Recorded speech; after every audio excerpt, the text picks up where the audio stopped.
Hi, I'm Logan Newman from Newman Specialist Woodwork. Thanks for purchasing my big trim router flattening jig. I'd like to go over what should be in the box and how to assemble it. So the first thing you should find is one of the base plates. You either have one with no holes or no base plate. Trim router or base plate 1 or base plate 2, those are for different routers. Please look it up on the website.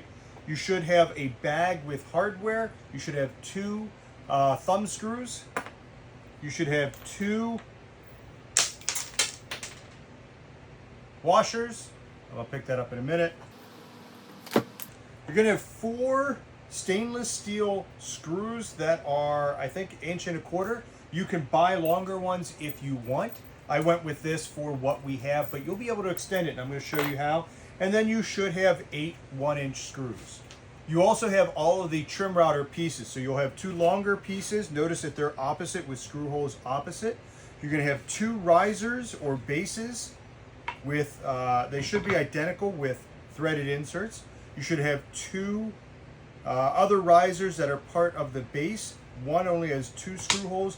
One has 2 screw holes and 2 thumb screws or threaded inserts.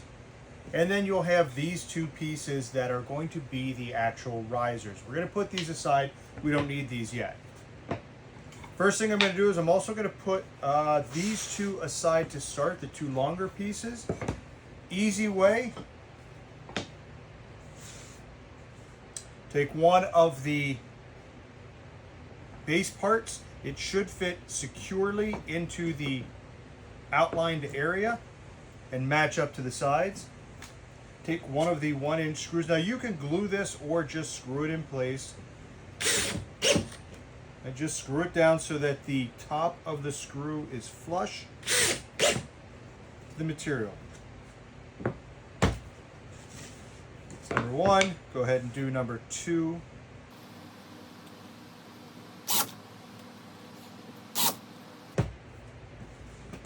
Second step, easy step 2. Set your pieces up across from each other and take your threaded in or the longer rails.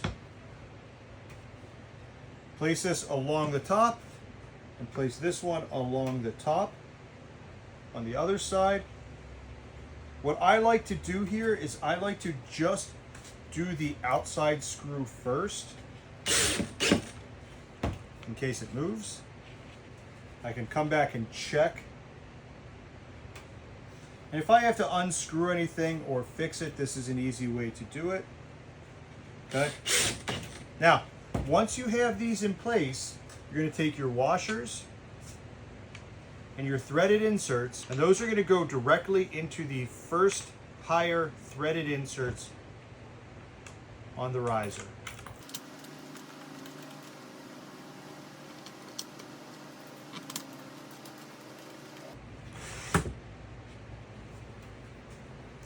Take the base plate that came with it, make sure it fits all the way through. I like to pull these back and just make sure that this is squared up along the back.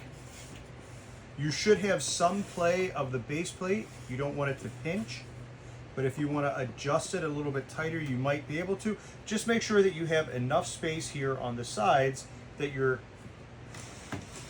this can slide easily without binding. Now that I have that in place and I'm happy with where that is, I'm going to insert the last 2 screws. And the main part of this is done. Now, you can take your router and use it and it should slide down easily. One of the different things that I did with this is I wanted to make sure that we could lift this in case you have because we have longer rails. We also want to make sure you can do a wider piece. So I've included these risers. Now this can go either way. It does not make a difference. It's up to you and however you feel secure. But the head of that, you can hand screw it. You can use, I would not want to make this too tight.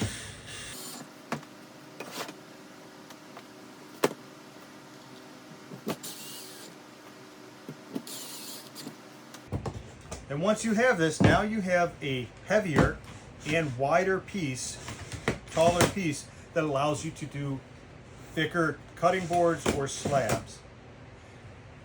One difference, one thing that I have not talked about before, but if for any reason you find that you need an extra inch or two, insert whatever joke you want there, turn this piece around. Give yourself just a little extra space.